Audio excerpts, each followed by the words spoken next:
NASA 557, contact tower 128.15. Caution, caution. Manual, fuel, manual, fuel. I'm John Golia. I'm Greg Fife. And I'm Todd Curtis. And we are the Flight Safety Detectives. Between us, we have over a century of aviation accident investigation and safety experience to draw on as we discuss issues that affect all of us. So we are qualified to share our perspectives on accidents and incidents and what can be learned from them for the future. We're proud to say that we have two sponsors that really relate to the topic of aviation safety: the Professional Aviation Maintenance Association, or PAMA, and Avemco Insurance. Later on in the show, we'll tell you how you can get a 5% discount on your insurance just for listening to the show. We don't just dissect the official reports. In every episode, we identify safety issues and take the mystery out of accident investigations. So maybe pilots and their planes can have safer flights ahead.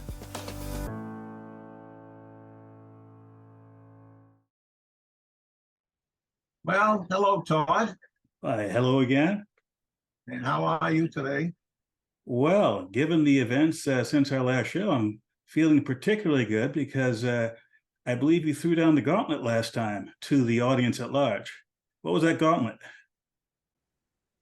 Yeah, well, I can see where you've risen to take that gauntlet because you filled up my mailbox with all sorts of adventures in this area, including at least one that seriously fit the bill for what I had said. And I'll recap. What I said was I'd like to see these investigations done in a manner similar to what the NTSB does for aviation accidents, which is the standard around the world. The Brits, the Dutch, the French, everybody has a very similar process. Australians, just to mention a few. There's many others as well. And lo and behold, you were able to find a almost 40-year-old investigation that had all the elements in it that I was bemoaning. So you're making me eat my own words. Well, it's I wouldn't put that much on my shoulders because you actually allowed me to look at this in a whole new light because this was a 1986 event. We're not going to go into great detail right now, but we will soon enough because we want to talk about some other stuff first. But it was a 1986 event where back in 2015, I was actually part of a Smithsonian Channel show that was a whole series called UFOs Declassified. And this one was UFOs versus airliners. And I was one of these talking heads talking about this. And, they went into great detail about this. Looking back at that show and the other details, it's like, holy moly, this is exactly what John was talking about. That an investigation had actually been done on a very serious level. But before we get into air safety investigations and UAP investigations, we'd like to get to one of the letters we recently received from one of our listeners. I'm working towards finishing my degree and focusing on aviation engineering. I'm interested in learning about air accident investigations and a possible second career with the NTSB, or at least in the air accident investigations field. So I was wondering if you guys have any insights as to how I should go about that. Thank you for all that you guys do for aviation safety every day. I truly enjoy your guys' channel. Keep the blue side up, guys. Well, I'm definitely going to do that last part. As for the first part, I think we have two different perspectives that I think will be useful for James. Oh, at least. Because, everybody wants to go to work for the NTSB as an investigator. And that's a very limited number of people. The entire agency has about 400 people. They have to do ships and railroads and trains. So the aviation side, counting everybody, is considerably less than 100 people. When you get into the investigation area, there's like 5 investigator in charge. There's maybe 10 or 15, I'll be generous, say 15 engineering groups, positions in engineering in accident investigation. So there's not a lot, and it's not a lot of movement. Now, right now, there happens to be a number of openings at the NTSB. And I saw recently where they're looking to hire a couple of people that have general aviation piston engine experience. So, and that's unusual that they've had a couple of jobs in that area. But in any event, that's where everybody wants to go, but they're overlooking a bigger opportunity, and that's the FAA. The FAA has 50,000 employees roughly. I don't have the latest numbers, but in flight standards, there's over 3,000 inspectors, and in that, those people do accident investigations as well. And there's also an accident investigation division within the FAA where people are dedicated to it. So the opportunity to move around and advance is much greater at the FAA than it is at the NTSB. And plus, you don't lose sight of some of the other agencies either. Nobody ever talks about the Department of Energy or the Department of Agriculture, both of which have pretty substantial air fleets, either under contract or ones that they own themselves. And they have, both of them have a division that does investigations. So that it's, there's other places in the federal government where you can go and do investigations in a meaningful way. So don't lose sight of that. You need to spend some time on the internet and do some window shopping, so to speak, and you'll find it. And then you can also search USA Jobs, where the federal government posts their jobs, no matter where they are. And that's a big help too. So there is opportunity for someone with an aviation engineering degree, more so than an A&P mechanic or some other people. That engineering degree seems to carry the weight into investigations, although it's not the end all to all of them, because the operation side as well. You know, engineers design things and they think that that design is the way it's operated. The real world has other ideas sometimes.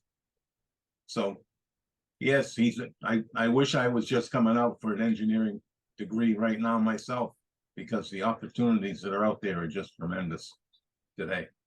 And engineering is basically the path I took. I had an undergraduate degree in engineering, and after that, I went into the Air Force as a flight test engineer. And after leaving the military, I decided that I wanted to get into a different part of aviation, into the civil aviation side. And when I was in graduate school, I did a bunch of work with respect to what were the regulatory aspects of aviation, monitoring traffic and controlling traffic through pricing, and also, most significantly, working with a particular professor whose expertise, one of his expertises, was in aviation safety. And I was looking at this from the academic statistical, let's look at all the data and see if there are any patterns here that make sense. And that led to a career in the industry when I was at Boeing as a safety engineer working on the 777 project, and also getting involved in various industry efforts, including dealing with an industry-wide movement toward increasing the level of safety and decreasing risk, and working with organizations like John was involved in, Bird Strike Committee USA, where I was interacting with colleagues from around the world dealing with that aspect of aviation safety. And that led to me doing things online back in the early mid-1990s, when the internet was well, a bigger Wild West show than it is right now. And I carved out a niche for myself as someone talking about aviation safety from a general perspective, and also from the specific perspective of what my 2 cents was about particular issues. And of course, I was heavily interested and heavily involved in the aviation safety side of things from the mathematical analysis and engineering perspective. Now, could I have gone on to the NTSB? As an employee, I could have, but again, working with John as I did, subsequent to a bird strike event up in Alaska, we were working closely together in the mid-1990s. And I was involved with other people within the FAA and government. Now, beyond my path, the military, all the military branches have significant aviation departments, and they have people within those branches, some of them pilots, some of them not, who are on the aviation safety side of things. There's also the manufacturers, of which I worked for one. They're manufacturers of other kinds of aircraft, and there's a bunch of new manufacturers out there looking at vertical taxis and whatnot. So they may have a need, or if not now, then in the future, for someone with that kind of expertise to look at the risk and safety aspects of what they do. And we would be remiss if we did not mention the insurance industry. and our favorite insurer of EMCO, which have people who are looking at aviation safety and accidents from a different perspective, but still, they have to bring their expertise and their insights into it to try and reduce the accidents that happen, to try to reduce the risk to their clients. Yes, and let's not forget the space side, SpaceX, Virgin Galactic, well, when they were in business, and Jeff Bezos and his adventures. All of the space programs all have safety officers embedded in the group, and they're mostly all engineers. And I have to mention also all those folks online who are doing websites, social media, what have you. And again, they run the range from the serious to the ridiculous. But if you want to get your point of view out there, there is no better way to get experience than by actually doing it yourself. The barriers to entry is basically zero. You can use your equipment in your pocket, your phone and your computer to put stuff out there. Will your efforts attract an audience? Will your efforts be worth the time and effort? There's only one way to find out, and go out there and do it. Yes. So the sky is really the limit. You know, we've heard that over and over and over, but right now, I mean, it really is a wide open playing field. So I wish him luck. Now keep in touch. If I can help, well, we can help. Just let us know. Now on the subject. Oh, indeed. Now, of course, the public's awareness of this has increased many-fold over the last few years, especially the last couple of months, as Congress has gotten into the act of trying to get to the bottom of, hey, what are these things that are going on out there? What are these UAPs? Who's investigating them? And if they are investigating them, how come we don't know anything about it? Well, that's one of the common refrains within government and industry. These things are happening, but for whatever reason, the investigations aren't happening on a regular basis. But as it turns out, they have happened on an irregular basis. And one of the more spectacular ones was almost 40 years ago, 1986. This was an event involving a JAL cargo, Japan Airlines cargo aircraft, a 747 flying from Reykjavik, Iceland to Anchorage, Alaska. It was at nighttime during November 1986. And in short, the flight crew, which is a three-person crew, was a 747-200.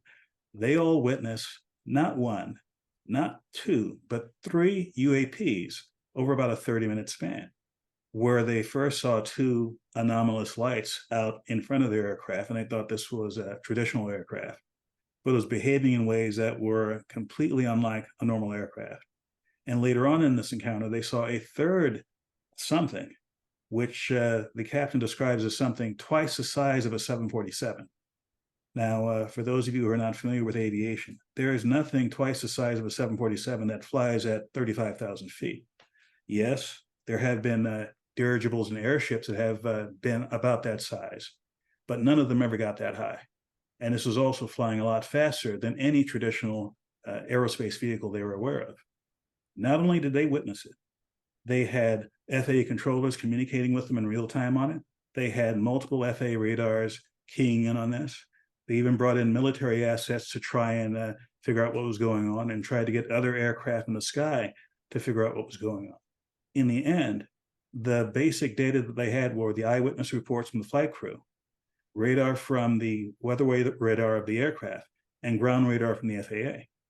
Subsequent to this, there was actually a full-scale investigation involving a person named John Callahan, who I believe was from the FAA office in Atlantic City, who put together all of the information, got a timeline together, put a report together that was presented to other branches of government. The following is a presentation given by John Callahan at the National Press Club in Washington, D.C. in May 2001 as part of the Disclosure Project, where Callahan described his role in the investigation of Flight JAL 1628. My name is John Callahan. I'm a retired FAA employee. I was the division manager for the Accidents Evaluation and Investigation Division in D.C. About 2 years before I retired, I received a call from Alaska region where the region wanted to know what to tell the media. When I questioned, tell the media what, he says about the UFO, and it went downhill from there. What UFO? It turned out I told him what any government employee would do at that time was to tell him it's under investigation. And then I had him send all that data to the FAA's tech center in Atlantic City. The next day, my immediate boss, service director, Javi Safir, and I went to Atlantic City. I had just purchased a new video camera, and I videoed the event.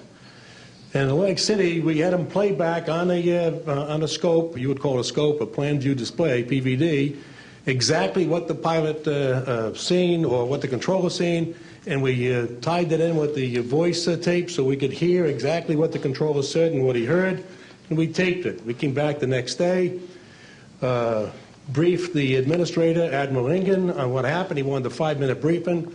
After we started the briefing, he wanted to know if he could see the video. We put the video on. He watched the video, the whole video. The next day, he set up a meeting for me to give a dog and pony show to President Reagan's scientific staff and whoever they brought over, and to hand off all that data to them. That morning in the FAA round room, it was either 9 or 10 o'clock, 3 men from Reagan's scientific staff, 3 CIA people, 3 FBI people, and I don't remember who the other guys were, along with all the FAA experts that I brought with me. They could decide or talk about the hardware and the software, how it worked. We put on a dog and pony show. We let them watch the video.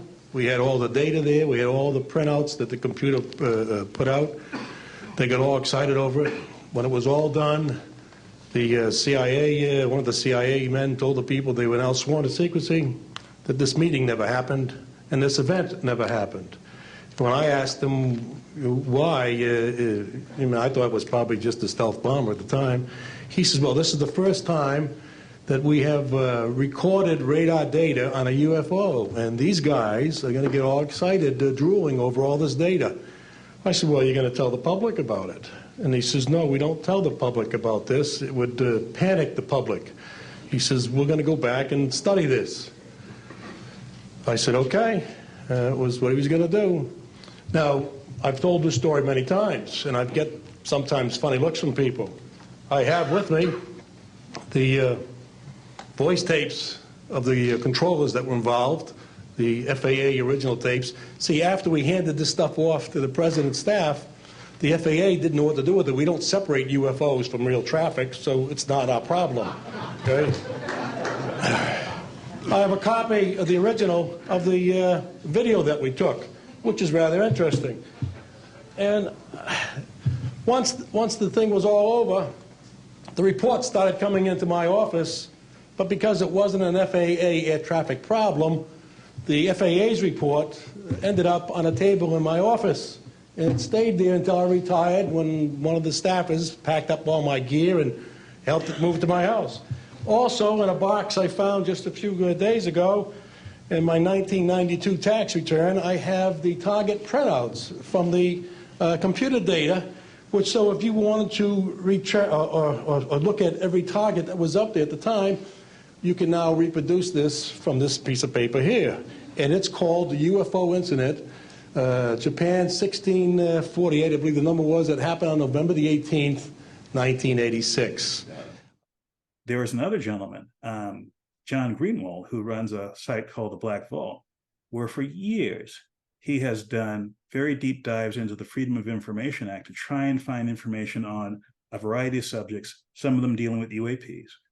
And he actually got quite a few documents about this. So even though there was a formal analysis that was done by the FAA, even though this was presented to other branches of government, there's enough other evidence out there, including the initial incident report, interviews with the flight crew.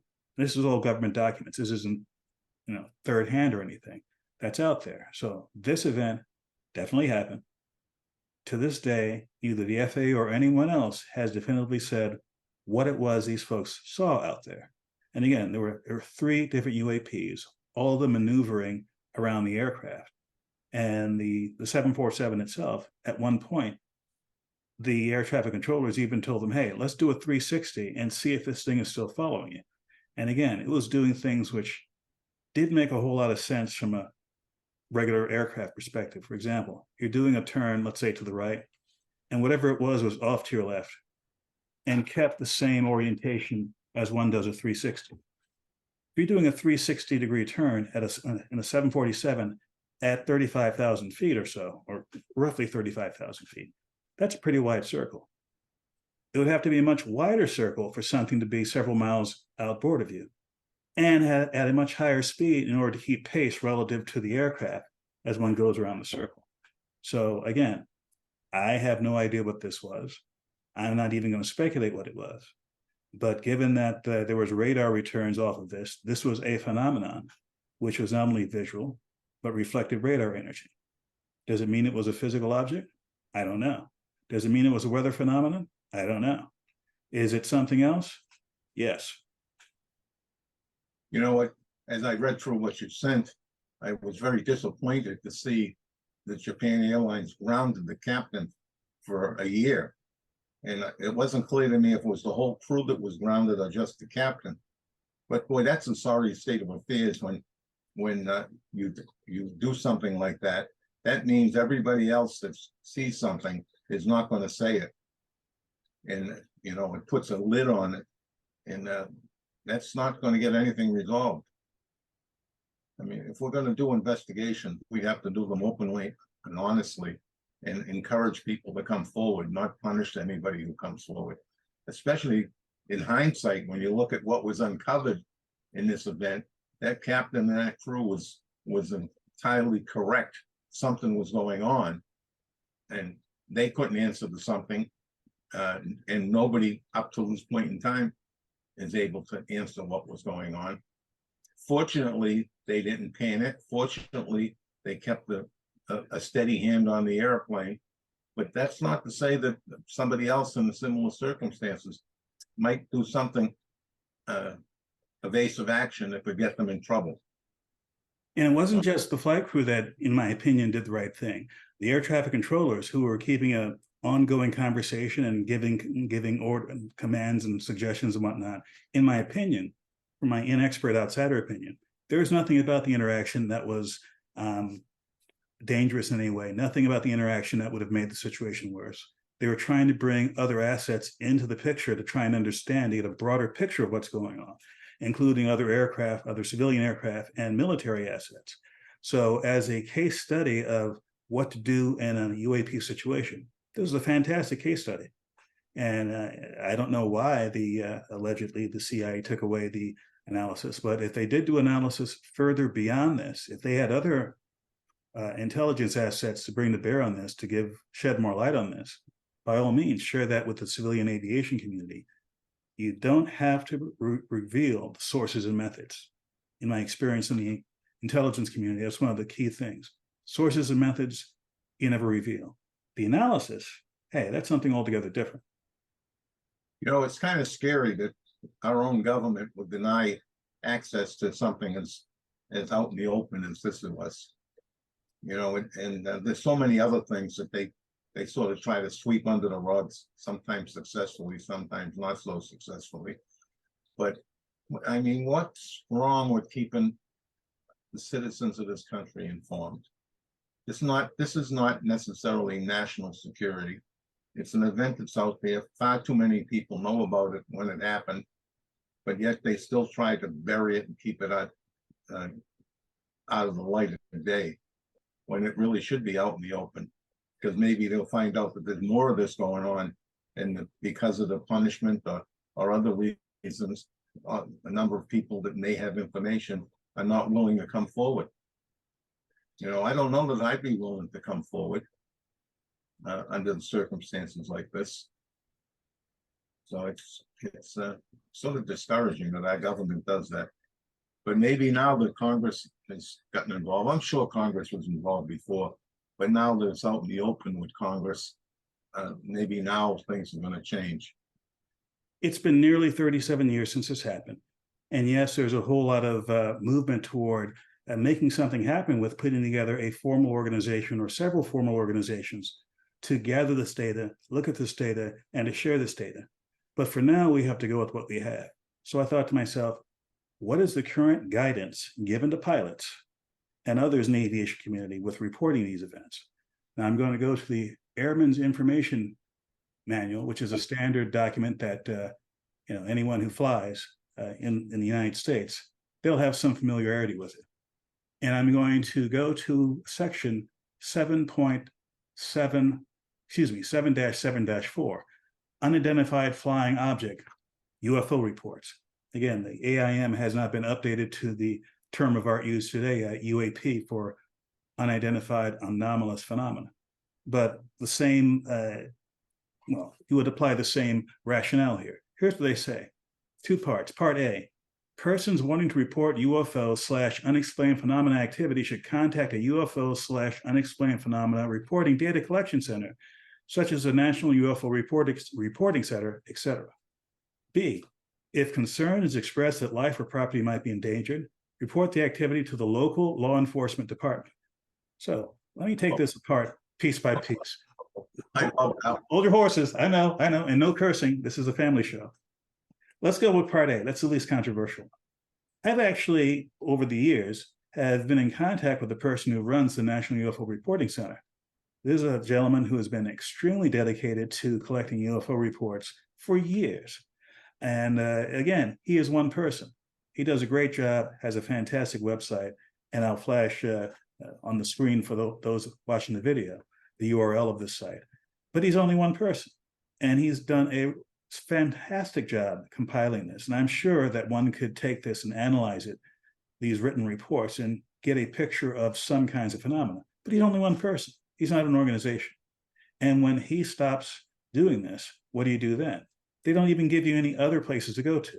Now, on the local law enforcement perspective, let's say you're a pilot. Let's say you're flying. Let's say you see something. In the modern era, you can whip out ForeFlight, rerun the flight, and figure out exactly where you were geographically when this happened. What is local law enforcement when you're in the sky? First off, in general, and I'm no lawyer, the federal government controls the sky. They regulate the sky, and they regulate what can and can't happen. So if there is a legal issue involving anything flying, that's usually a federal thing. Why should you go to a local jurisdiction? I don't know. Second, what local jurisdiction has the time, resources, inclination, or self-interest to follow up on this?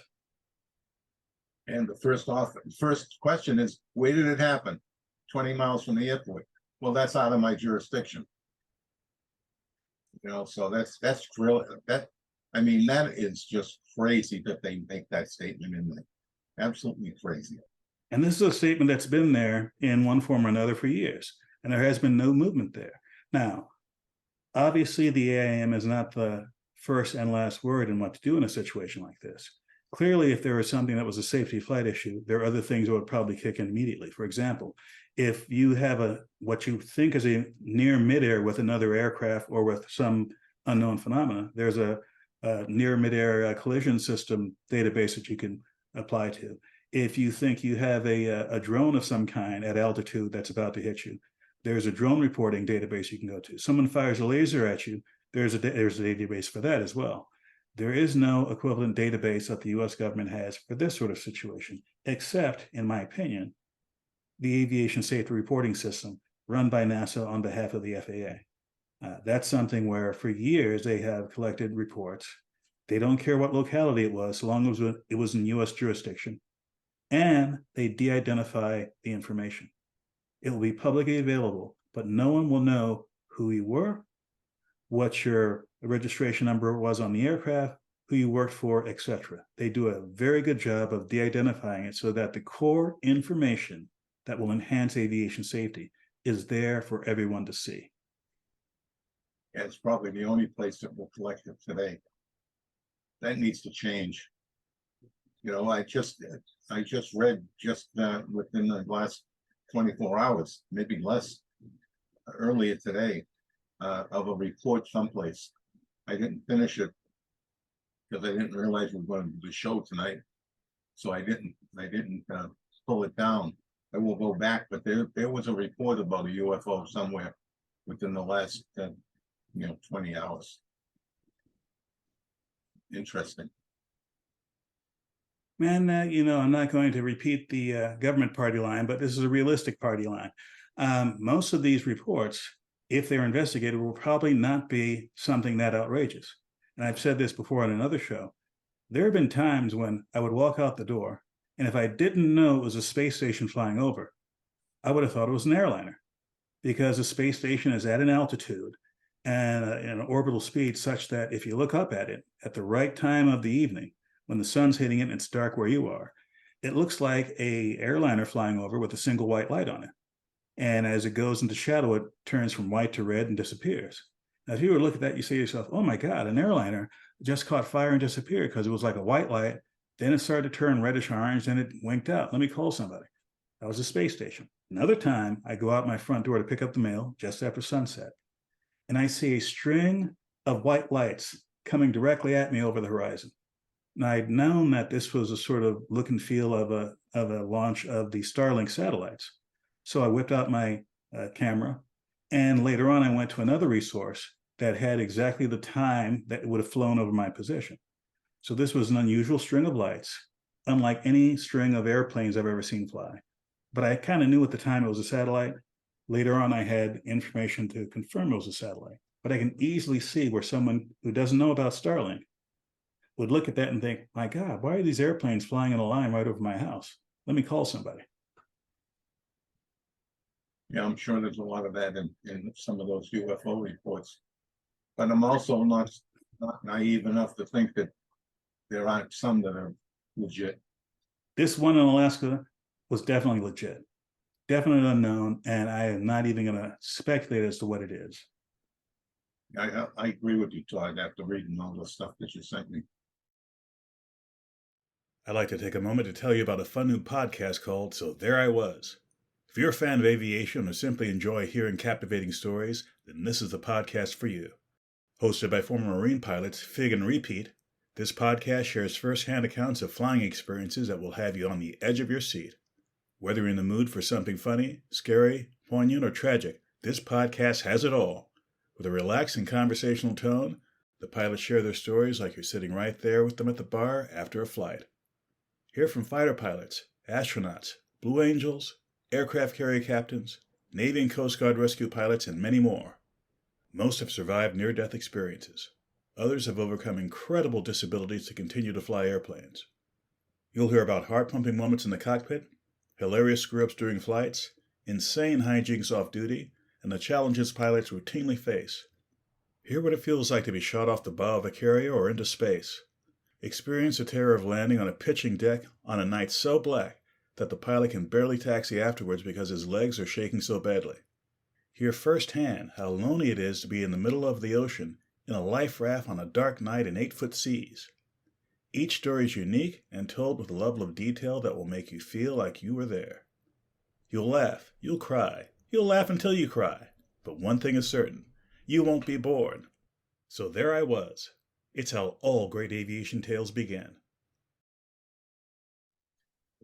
Well, I think we talked that to death. We got some others to talk about. There's some more material you sent, so we'll have the show sometime in the future to talk about some more of this process, and not to make it a big deal out of UFOs, not to say the sky is falling with UFOs, but just to say there's something going on that we need to understand. And that is the bottom line. And I have no second to last word, because I think you just gave a great second to last word. So I will let you go straight into the last word. Well, the last word is the same word I always preach. So we're here to try to help reduce accidents, as is our sponsor of EMCO and many other people in the industry. And how do you do that? By paying attention to detail. If you're going to go flying, do a good session of pre-planning before you get to the airport. And after you get to the airport, do it again. Make sure you check the weather here, there, and everything in between. Right? So many times we come across accidents that we're working where the weather was good when we left, the weather was good where we're going, and they got caught in a bad storm in the middle and crashed. So please, you got to pay attention to all of that detail. When you get out to your airplane, do a very detailed pre-flight inspection. Touch your airplane, wiggle things. Right? Make sure if you do that enough, you'll know and be able to identify when something has changed, when something is wrong. So do a very detailed inspection, a good pre-flight inside the airplane, and after you take off, put that head on a swivel, because we have a lot of people flying today with skill levels that go from the very bottom all the way up to airline captain. Right? But some people make mistakes. Even the airline captains make mistakes. So put that head on the swivel so you don't have get involved with somebody else's misadventure. And please, please fly safely. Thank you for checking out our show. We really value our listeners and subscribers. Our podcast gets ranked by you and how much you like it. So please give us 5 stars in your podcast platform. We want to keep in contact with you. We are on Facebook, Twitter, Instagram, and of course, YouTube. You can email the show at flightsafetydetectives@gmail.com. By the way, if you're on YouTube, we're really working on growing the channel, and it helps if you all send in comments. Please do that, and we read all the comments. And be sure to subscribe. Remember, if you're in the market for aviation insurance, you can save 5% with Avemco just by mentioning our show. Visit them at www.avemco.com. That's it for this episode of the Flight Safety Detective. Until the next episode, fly safe.